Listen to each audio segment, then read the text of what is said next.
अब चूंकि लंबा समय हो गया, 7 महीने हो गए हैं, और 7 महीने में ये अंडरस्टैंडिंग आम जनता की तो बन गई है कि अगर कुछ होना होता, कुछ आगे बढ़ना होता तो बढ़ गया होता।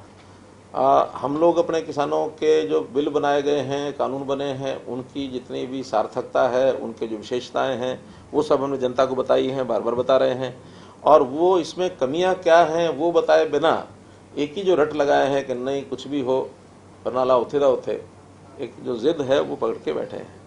जिद नहीं पकड़नी चाहिए, खुल करके बात करना है। तो कल भी 2 दिन पहले भी कृषि मंत्री जी ने कहा है कि वो खुल करके बात करें, लेकिन इस कंडीशन के साथ आए कि नहीं बिल वापस करोगे तो हम आते हैं, नहीं तो कोई फायदा नहीं है। उस प्रकार का लाभ नहीं है। और फिर एक जो मैं अपने मन में कठिनाई समझ रहा हूँ वो ये कि किसान शब्द जो है ना, ये बड़ा पवित्र शब्द है। किसान के प्रति एक श्रद्धा, आस्था ये सबकी है। मैं ये नहीं कहता कि उनकी नहीं है, जो आंदोलनकारी नेता है उनकी भी है, हमारी भी है, आम जनता की भी है, सरकारों की है, सबकी है। लेकिन इस आंदोलन का एक दुखद पहलू ये निकल आया है कि इस आंदोलन के साथ कई प्रकार की ऐसी दुर्घटनाएं हो गई हैं कि जो इस शब्द को भी बदनाम करने के लिए और लोग मुंह खोलने लगे हैं। यानी तरह तरह की जो घटनाएं हैं, आप लोग देख रहे हैं कि बहन बेटियों की इज्जत लूटी जा रही है, मर्डर तक हो गए हैं, लोगों के साथ, स्थानीय लोगों के साथ विवाद, रास्ता छोड़ेंगे नहीं छोड़ेंगे, पंचायतें होने लग गई हैं, आपस में एक दूसरे के विरोध में इनकी भाषाएं चलने लग गई हैं, सरकार के साथ टकराव, अलोकतांत्रिक तरीके से जो काम करने का उनका विषय है, इसकी मैं निंदा करता हूं। यानी हम संयम बरते हुए हैं। वो हमेशा क्या कहेंगे, ये मंत्री नहीं जा सकता, ये एमएलए नहीं जा सकता, मुख्यमंत्री नहीं जा सकता, उप मुख्यमंत्री नहीं जा सकता। आखिर सरकार को जो चला रहे हैं उनकी जिम्मेवारी है जनता में जाना और जनता की बातों को सुनना। और जिस प्रकार से उनके एक नोटिस निकलते हैं और जिस प्रकार का चैलेंजिंग भाषा में रहता है, तो एकदम शुद्ध अलोकतांत्रिक है ये। भले हमारे ऊपर कितनी बार वो कितनी छीटाकशी करते हैं, हम अपना संयम बरतते हैं, हम कुछ नहीं कहते हैं। हम कहते हैं आखिर ले देकर तो अपने ही लोग हैं, हरियाणा के ही लोग हैं, बाहर के तो नहीं हैं। जब हमारे अपने लोग हैं, कुछ बातें कह भी रहे हैं तो हम उसको बर्दाश्त कर रहे हैं, सहन कर रहे हैं। लेकिन सीमा से आगे बढ़ना ये किसी के हित में नहीं है। अब जो सीमा से आगे बढ़े तो हमको कहना पड़ा एक बार कि आप लिख करके दीजिए कि हम अपने आंदोलन को शांतिपूर्वक चलाएंगे, कहीं भी हिंसात्मक काम नहीं करेंगे। और हिंसात्मक गतिविधि होगी तो उनके खिलाफ कार्रवाई भी होगी, एफआईआर भी होगी, और उस एफआईआर के बाद कोर्ट के जो नोटिस आएंगे वो भी उनको जाएंगे, कोर्ट अपना काम वो भी करेगा। इसलिए एक सीमा तक तो संयम बरतना भी अच्छा लगता है। आखिर की कितनी घटनाएं पिछले राज्यों में 2014 से पहले किस सरकार के, किस मुख्यमंत्री के काल के अंदर कोई ना कोई बड़ी घटना नहीं हुई किसानों के साथ? क्या क्या कांड नहीं हुए? कहीं मंडियाली कांड है तो कहीं कंडेला कांड है तो कहीं कितने ही हैं, गिनोगे तो। लेकिन हम संयम इसलिए बरतते हैं कि नहीं, आखिर किसान शब्द जो है इसकी पवित्रता ये बनी रहनी चाहिए। और अगर किसान शब्द की पवित्रता खत्म कर दी, जो इनके कामों से हो रही है, तो ये बहुत बड़ा नुकसान किसान का कर रहे हैं। किसानों का नुकसान न करें, ये मेरी अपील है। हम तो किसानों के लिए कितना काम कर रहे हैं, हरियाणा में कितनी बार मैं गिना चुका हूं। यानी सबसे बड़ा इनका विषय है कि प्रोक्योरमेंट। केंद्र सरकार केवल 2 ही चीजों की प्रोक्योरमेंट करती है, धान और गेहूं। हम 10 फसलों की प्रोक्योरमेंट करते हैं। बाजरे की प्रोक्योरमेंट में तो इस बार 800 करोड़ रुपए से ज्यादा ये लॉस हो रहा है हमको। फिर हम मूंग करते हैं, मूंगफली करते हैं, मक्का करते हैं, कपास करते हैं। इस बार तो जौ और तिल भी शुरू किए हमने, चना करते हैं। उन 2 फसलों के अलावा बता रहा हूं मैं, सूरजमुखी करते हैं। तो फसलें हालांकि भले क्वांटिटी उनकी कम होती है, लेकिन हम कहते हैं नहीं, जिन फसलों की आवश्यकता है, दालें हैं, तिलहन है, जितना बोएंगे हम सब उठाएंगे। और उसका पैसा भी ज्यादा मिलता है किसान को। सरसों इस बार जो प्रोक्योरमेंट रेट है उससे 1.5 गुना से भी ज्यादा मिली है। और बल्कि सरसों जिन्होंने खरीदी उनको टैक्स भरना पड़ा, तो किसान वहां जाकर के बेचता है। किसान कहता है कि मैं वहां बेचूंगा तो मुझे 5 रुपए ज्यादा मिलेगा। जब हमने कहा कि वहां टैक्स तो आपको वहां भी देना पड़ेगा, क्यों? क्योंकि अभी कानून पुराने हैं, नए कानून लागू होते ही वो टैक्स खत्म हो जाएगा। और टैक्स खत्म होगा तो 500 रुपये क्विंटल किसान को ही ज़्यादा मिलेगा। अल्टीमेटली अगर पुराने कानून लगे रहेंगे तो 500 रुपये का नुकसान की जिम्मेदारी किसकी है? नेताओं की है। और अगर ये टैक्स हट जाए, नए कानून लागू हो जाए तो 500 रुपये किसान को ज़्यादा मिलता है। केवल सरसों में नहीं, कोई भी फसल बाहर बेचेंगे तो ना मंडी फीस लगेगी, ना HRDF लगेगा, कोई टैक्स नहीं लगेगा। लेकिन जब तक ये पुराने कानून, हमें इस कारण से पुराने जो एक बार कानून नए बन रहे हैं, हमने जो MSP की ऐसी आइटम मंडी के अंदर जो हम खरीदते नहीं हैं, MSP नहीं है, उनका 4 का 1% किया था, किसका? बासमती का। अल्टीमेटली जब कानून नए लागू नहीं हुए तो वापस हमको 4% करना पड़ा, क्योंकि वो पुराने कानून के साथ 4% ही है। वो अल्टीमेटली नुकसान तो या तो किसान का, व्यापारी का, किसी तो हो ही रहा है। तो इसलिए मैं यानी इन शब्दों में आर्थिक दृष्टि से समझाना चाहता हूं कि पुराने नियमों का कितना नुकसान है और नए नियमों का कितना लाभ है। तो सर ये जो टोल फ्री कर रखे हैं, इसको लेकर भी गडकरी साहब की बात है। गडकरी साहब ने एतराज जताया कि ये टोल जो है चालू कराओ, खुले कराओ। हमने कहा ये आपकी प्रॉपर्टी है, आप इस पर संज्ञान लीजिए। वो संज्ञान लेंगे। हमने हमारे जो HSIDC के थे 3 टोल KMP के, हमने चालू करा दिए। हरियाणा के 3 टोल थे, हमने चालू करा दिए। अब ये कितना है हो चुका है टोल बंद होने से? किसान एक पवित्र शब्द है, इन्हें किसान नाकाज क्या कहा जाए, तो क्या सुनिया दी जाए? मैंने बताया कि जो आंदोलनकारी बैठे हैं वो वास्तव में किसान नहीं है। वास्तव में जो किसान हैं वो इन नियमों से, इन कानूनों से कोई एतराज नहीं उसको। ये केवल राजनीतिक तौर के ऊपर चीज़ों को आगे बढ़ाए हुए हैं। पंजाब के अंदर चुनाव आ रहा है, पंजाब की टीम तो इसलिए लगी है। हमारे यहाँ तो कोई चुनाव है नहीं, लेकिन केवल जिसको कहना चाहिए कि पॉलिटिकल एक एंगल से सरकार को बदनाम कैसे किया जाए, कांग्रेस पार्टी इनका सहयोग कर रही है। कांग्रेस एक पॉलिटिकल पार्टी है। कुछ और जिन लोगों को लगता है कि पॉलिटिकली हमको इस नैया के ऊपर बैठ करके हम आगे बढ़ना चाहते हैं, बढ़ नहीं पाएंगे। क्योंकि आज जितने मुट्ठी भर लोग हैं, अभी बहुत बड़ी संख्या में नहीं है। अब कोई हमसे पूछ सकता है अगर मुट्ठी भर हैं तो फिर आप उनका मुकाबला कार्यक्रमों के माध्यम से क्यों नहीं करते? भले मुट्ठी भर हैं तो भी अपने हैं, तो भी उनसे टकराव नहीं चाहते। लेकिन सर वो कानून को तो हाथ में ले लेना। नहीं लिया, लेकिन उसके बाद हमने इसको चेक किया तो उन्होंने आखिर में जींद में लिख करके दे दिया टोहाना में कि हम जो है कानून में हाथ में नहीं लेंगे। और जब कानून हाथ में लेने की कोई बात करता तो उसका ये अच्छी बात है कि वो निंदा भी खुद करते हैं। नहीं सब वो लिख के दिया, वो तो मीडिया में छपा है। बात हुई कि नहीं, तो उन्हीं के साइन है, 2 आदमियों के साइन उन्हीं की ओर से हैं। ये आप देख लीजिए उन्होंने कहा है कि नहीं कहा है। वहाँ पे जो स्थानीय लोग इकट्ठा हो रहे हैं, रास्ते बंद है, तो सिचुएशन में टकराव ना हो आपस में। तो इसके लिए मैंने बताया कि हम अभी पंचायतें जो कर रही हैं उनसे बातचीत, उनकी बैठकें होती हैं, मीटिंग्स होती हैं। उन्होंने एक रास्ता खोलने की बात कही है और मुझे लगता है कि अब खुल जाना चाहिए रास्ता बहुत जल्दी। अब वो उस रास्ते को बंद रखने के लिए कोई ताकत भी नहीं बची है उनके पास। खुल जाएंगे जल्दी, टकराव ना हो, बस यही संयम है। जिस दिन टकराव होने लगा संयम भी टूटेगा। मैंने रविशंकर जी, हमारे जो जयशंकर जी विदेश मंत्री, उनसे बातचीत की थी। इस बार मुझे मिलना था, वो विदेश गए हुए हैं। बाद में जो विदेश राज्य मंत्री हैं मुरलीधरन जी, उनसे मेरी बात हुई है। वो अभी 2 दिन बाद आपस में मिलने वाले हैं। गंभीरता से उन्होंने इस विषय को लिया हुआ है। अपनी हाई कमीशन में बात उन्होंने की है कि हाई कमीशन उसके अंदर ऑस्ट्रेलियन गवर्नमेंट के साथ इशू को टेकअप करे, और टेकअप करने के बाद जो वहाँ के कानून के हिसाब से अगर कहीं किसी ने दोष किया है तो उसका भी फैसला कर दें। अब कोई दोष ऐसा तो कुछ है नहीं, आपस में 2 वर्गों का टकराव हुआ। खालिस्तान के नारे लगाने के बाद विशाल जूड़ ने तिरंगा झंडा उठा करके उनका विरोध कर दिया। इतना ही एक दोष विशाल जूड़ का है कि उसका उस समय वीजा समाप्त हो चुका था। तो वीजा समाप्त हो चुका था तो उसको रिपोर्ट कर देना चाहिए, वापस भेज देना चाहिए। उस घटना में दोष नहीं है कोई विशाल जूड़ का। सर को पानीपत का ये भी हुआ भी है सर, अफ्रीका के अंदर जो फंसा हुआ है विनोद, उसको लेकर के भी कुछ क्या विषय है, जरा जानकारी सारी आएगी तो उसको भी देखिए। हम हर NRI का सहयोग करेंगे जो हमारे हरियाणा का है। किसी प्रकार की कोई कठिनाई आएगी तो उस कठिनाई को दूर करने के लिए हमेशा हम तैयार हैं। किसानों की मैं बातें बता रहा था आपको। 7 फसलें ऐसी हैं, प्रोक्योरमेंट जो करते हैं वो तो करते ही हैं, लेकिन 7 फसलों पर हम प्रति क्विंटल बीज की जो सब्सिडी है वो हम देते हैं। गेहूं, धान, जौ, सरसों, तोरिया, चना व दालें और बाजरा, इन सब पर 1000 रुपये से लेकर के और 4000 रुपये तक प्रति क्विंटल ये हम सब्सिडी देते हैं बीज के ऊपर। हमारा जो बीज विकास निगम है वो सब देता है। किसान जो कृषि यंत्र खरीदता है उसके ऊपर भी 50% से लेकर के 80% तक सब्सिडी दी जाती है। यूरिया पर 70% सब्सिडी है। डेयरी स्थापित करने के लिए दुधारू पशुओं पर भी बैंकों से ब्याज मुक्त उनको ऋण मिलता है। 3 पशुओं की डेयरी, सुअर पालन, भेड़ बकरी आदि इकाइयां अगर स्थापित करते हैं तो उसके लिए 50% अनुदान ये भी मिलता है।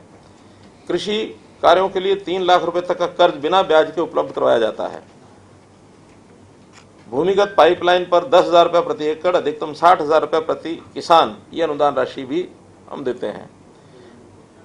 बैटरी 40 स्प्रे पंप पर 50% की सब्सिडी ये दी जाती है। बिजली का तो आपको पता ही है कि मात्र 10% जो हमारा 4.5 रुपये से 5.5 रुपये तक खर्च आता है अलग अलग प्रकार की बिजली का, एवरेज हम 5 रुपये भी लगा लें तो किसान को केवल 10 पैसे यूनिट में दी जाती है। 6,200 करोड़ रुपया हर वर्ष का ये सब्सिडी दी जाती है। हॉर्टिकल्चर, आम, अमरूद, सिट्रस आदि फलों पर प्रति एकड़ 20,000 रुपये की सब्सिडी दी जाती है। सोलर पंप के लिए 75% का अनुदान ये सरकार देती है।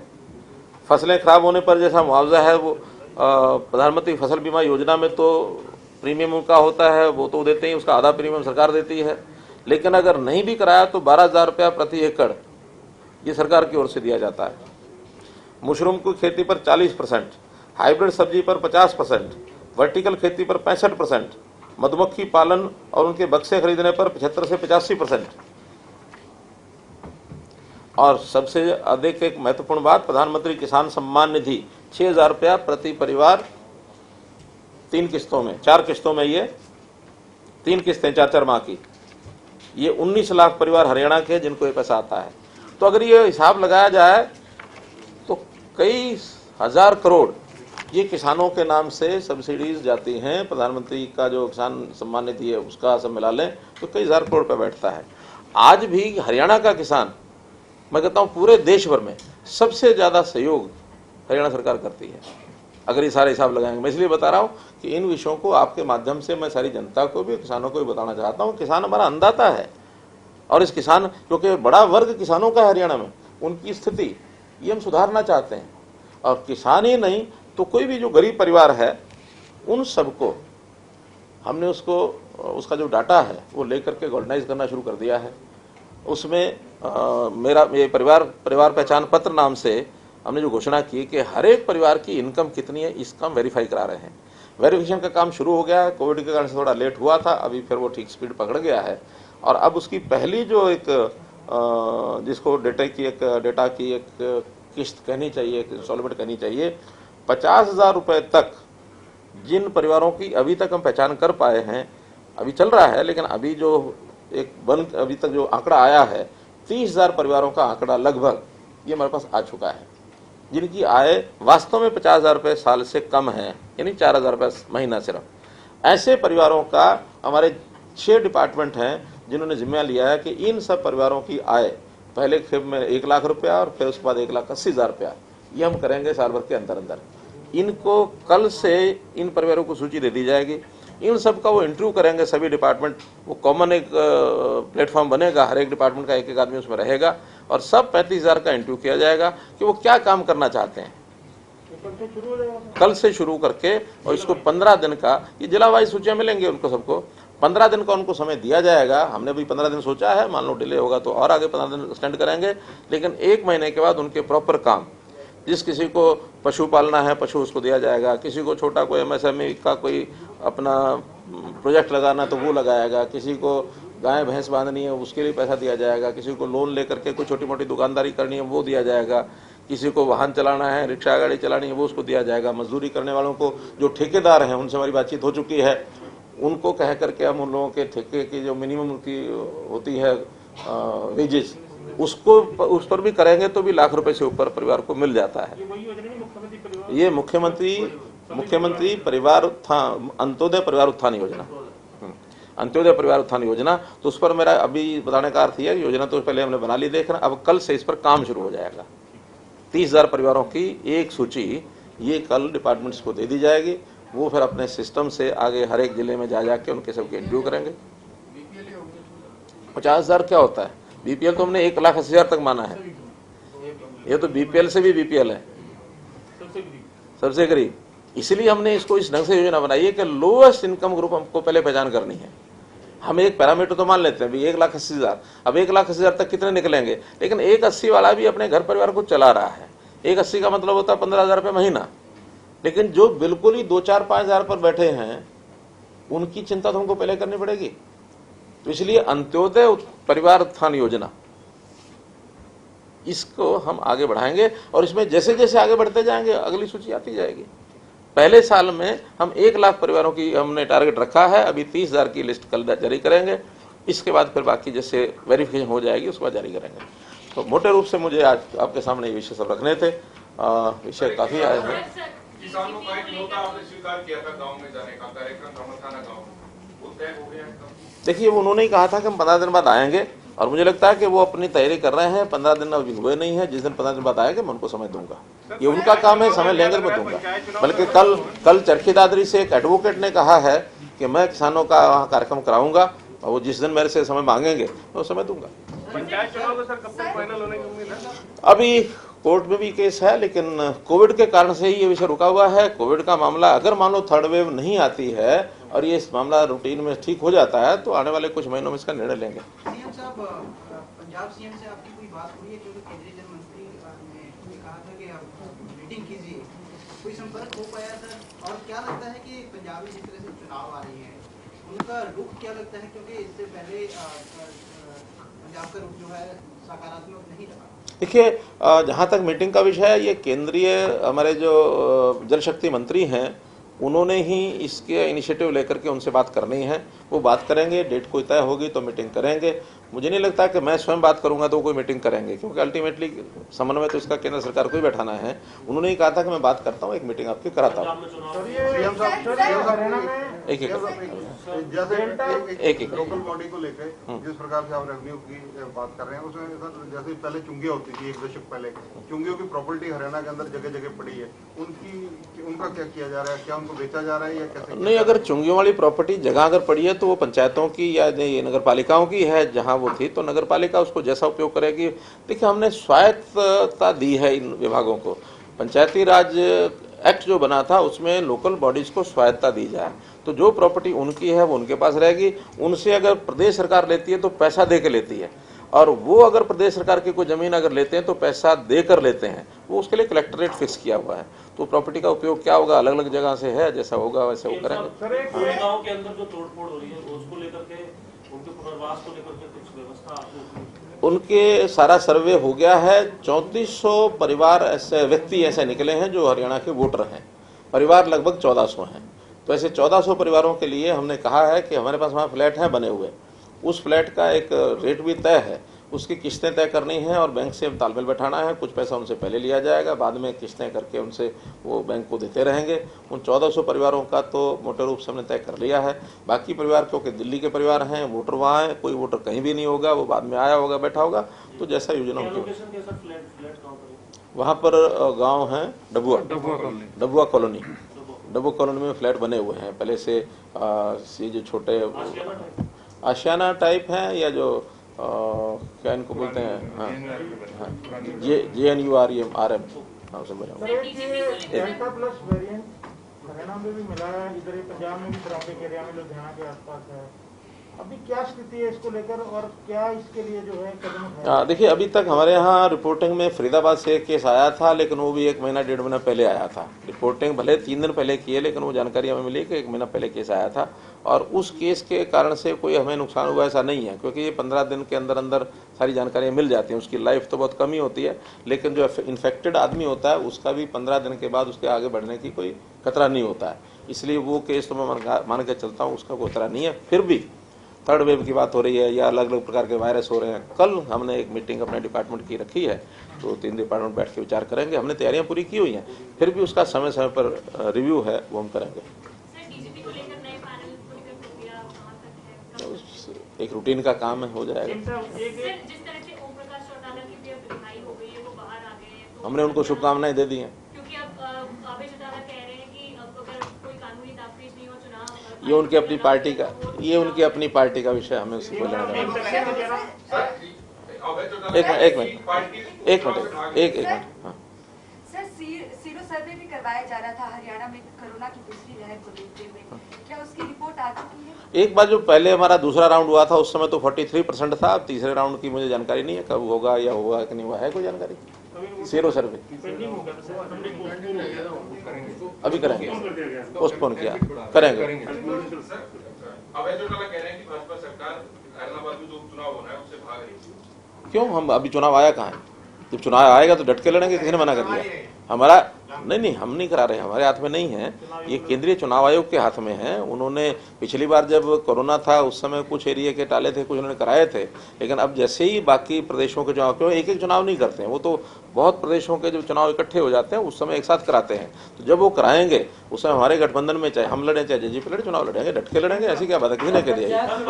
ये तो केवल भ्रम पैदा करने के लिए कुछ लोगों ने एक अपना तीर तुक्का छोड़ना होता है, वो तुक्का छोड़ा है, लेकिन उस तुक्के से कोई फर्क नहीं पड़ता है। हम वाला डट करके चुनाव पहले भी डट के लड़े थे, अभी डट के लड़ेंगे। जो पूरी गांव में जो आप पुनर्वास करवा रहे हैं उनको कोई राहत भी देंगे या फिर जो रेट है उसके हिसाब से दिया जाएगा? नहीं, जो रेट रात क्यों देंगे? वो तो कोई ऐसा नहीं है, पहले भी पैसे खर्च करके उन्होंने मकान लिए थे, जिन्होंने लिए थे उनसे अगर वापस ले पाएंगे। कोई ऐसे व्यक्ति नहीं है कि जिनको राहत का, क्योंकि वो सब काम धाम करने वाले लोग हैं, ऐसा नहीं है कि भाई वैसे लोग हैं। सब तैयारी है, जिस समय भी चुनाव आयोग ठीक समझेगा समय। मैंने कहा कोविड के विषय को लेकर के थोड़ा अभी असमंजस है, ये थर्ड वेव की चिंता और 10-5-15 दिन में खत्म होगी तो उसके बाद फिर आगे बढ़ाएंगे।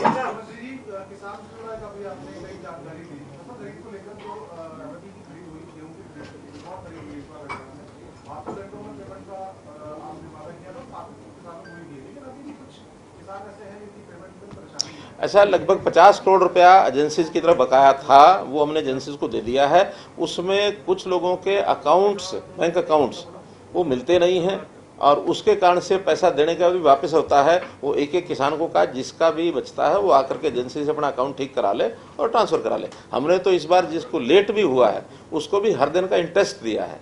पहली किस्त इंटरेस्ट की 80 लाख रुपए गई थी, दूसरी किस्त कितने गई मुझे मालूम नहीं, लेकिन पहली किस्त का, दूसरी किस्त का और भी दिया होगा। वो तो जब किस्त वाइज होता है उसका सारा एक एक दिन का हिसाब हर एक किसान का लगता है, क्योंकि ये पैसा हमारे पास जो बचता है हमें बैंक से मिलता है इंटरेस्ट, बैंक में पड़ा है, बैंक से लेंगे तो उधर से इंटरेस्ट बच जाएगा तो उनको देना होगा। तो अल्टीमेटली कॉस्ट ऑफ मनी जिसके पास मनी है उसी को मिलेगी, मतलब उससे ली जाएगी। जिसके पास मनी है, जिसका ड्यू है उसको मिलेगी। 30 जून को वैसे माइनिंग बंद कर दी गई क्योंकि बरसात के समय माइनिंग बंद, वो तो नदियों में। हाँ ठीक है जी। तो अभी आपने मुलाकात करके क्या वो माइनिंग अभी प्रोसेस जारी रहेगा या 30 जून वाले सरकार के आदेश? नहीं, वो 30 जून तो वैसे तो कोई निर्णय हो ना हो, 30 जून का तो बरसात के कारण से बंद होता है 3 महीने के लिए, जुलाई अगस्त सितंबर।